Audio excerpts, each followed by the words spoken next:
Ça fait 2 mois que j'ai eu cette prise de conscience et j'aurais tellement aimé le comprendre bien plus tôt. Mais avant ça, je vous souhaite le bonjour et la bienvenue sur ma chaîne YouTube.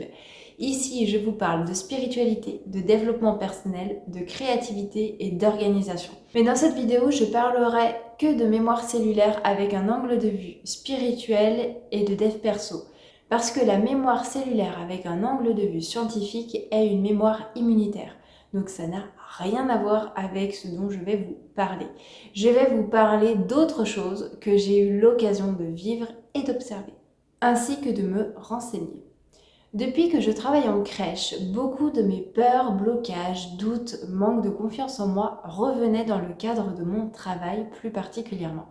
J'avais l'impression de redevenir la personne que j'étais durant ma scolarité. Je ne rentrerai pas dans les détails, mais par moments, je me reconnaissais plus. C'est comme si tout le chemin que j'avais fait depuis toutes ces années avait été balayé d'un revers de main, ce qui est particulièrement frustrant et déstabilisant. Alors je me remettais en question constamment et ça s'améliorait difficilement, pour pas dire difficilement. Puis un jour j'ai écouté ce livre, Un rien peut tout changer. Alors j'ai compris que me remettre en question c'est bien, mais pour ma situation j'avais autre chose à comprendre. Le plus étonnant c'est que je le savais déjà, mais je n'avais pas fait le lien, le rapprochement avec ma situation et je n'avais pas compris à quel point ça m'impactait et qu'est-ce qui était encore plus important à modifier. Donc le plus étonnant, c'est que je le savais déjà, mais je n'avais pas intégré à quel point mon passé avait laissé son empreinte en moi. Je ne dis pas ça pour me plaindre, chacun de nous avons nos épreuves et ça fait partie de nos vies, c'est normal.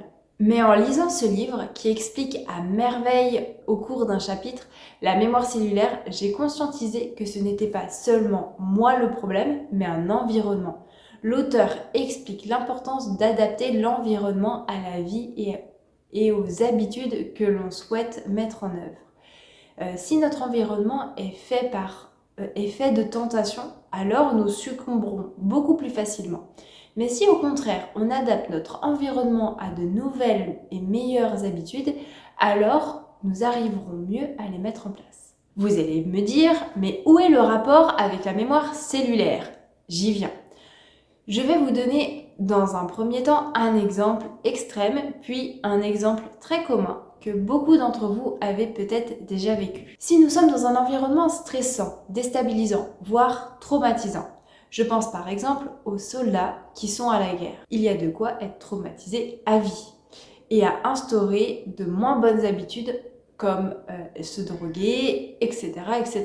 Imaginons qu'un de ces soldats retourne dans sa famille et qu'il parvient plus facilement à dépasser certaines de ses angoisses entouré des gens qu'il aime et qui lui offrent un tout autre cadre de vie. Un cadre de vie qui est beaucoup moins stressant, angoissant, perturbant et traumatisant, tout simplement.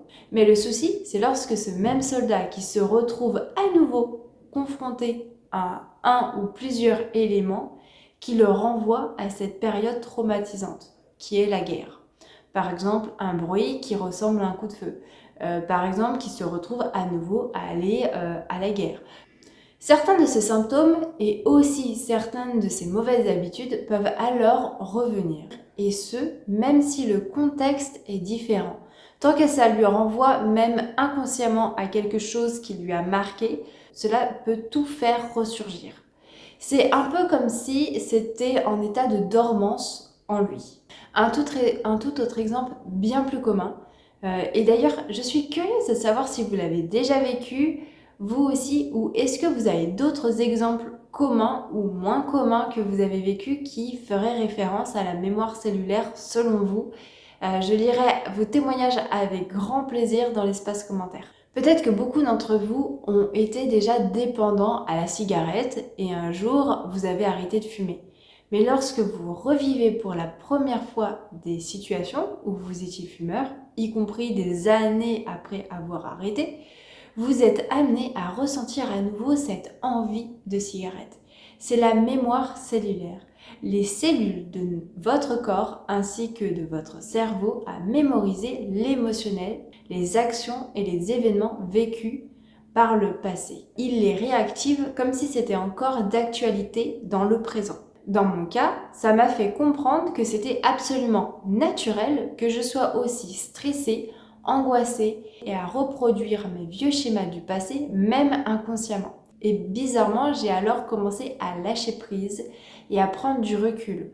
Aujourd'hui, même si je reste malgré tout vite stressée dans ce type d'environnement, je le suis moins qu'avant. Et ça me confirme encore mieux que mes projets d'avenir me correspondront encore plus. En conclusion, si vous avez l'impression d'être projeté dans le passé, dans vos blessures, c'est que oui, il y a quelque chose à travailler en vous, mais ça peut être aussi un environnement, une personne de votre entourage ou des habitudes qui peut tout aussi ne pas vous correspondre.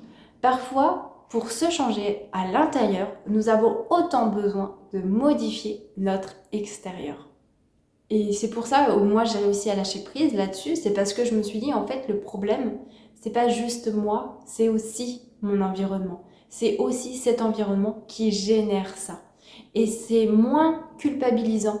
Ça m'a permis de me mettre moins de pression en me disant je suis pas assez bien, j'ai pas assez cheminé, ou que sais-je, ou ce qui est hyper en fait culpabilisant et ça n'aide pas du tout, ça enfonce plus qu'autre chose. Mais moi j'ai tendance à vite me mettre beaucoup la pression toute seule, personne ne me la met, pas toujours à raison évidemment.